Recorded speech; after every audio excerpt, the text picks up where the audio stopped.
কারণ আমাদের জনগণ অত্যন্ত কর্মঠ, অত্যন্ত সৃজনশীল। কিছু কিছু মাঝখানে দুষ্ট প্রকৃতি থাকে, তো ওগুলো আমরা ধর্তব্যে নেই না। আমরা দুর্নীতির বিরুদ্ধে অভিযান শুরু করেছি, সে যেই হোক, দুর্নীতিতে কারো রক্ষা নেই।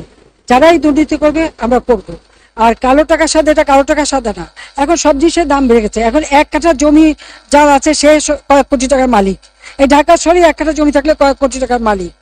এভাবে অনেক সময় কিছু করতে যে অতিরিক্ত অর্থ চলে আসে, সেটা তারা বাজেটে দেখাতে পারে না, সেটা তারা আয়কর দিতে পারে না।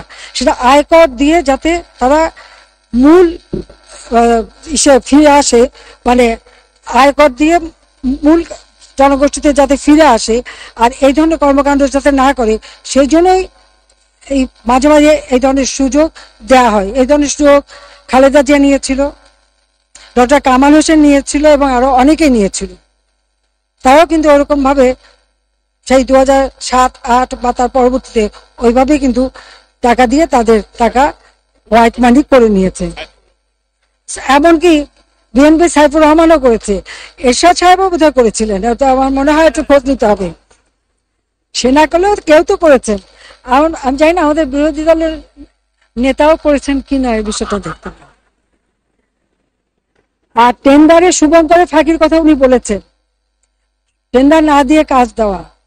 উনি তো মন্ত্রী ছিলেন, টেন্ডার না দিয়ে কাজ করে কাজের মাধ্যমে কিছু উপার্জন কমিশন খাবে উনি নিজেই রপ্ত করেছেন বলে মনে হয়।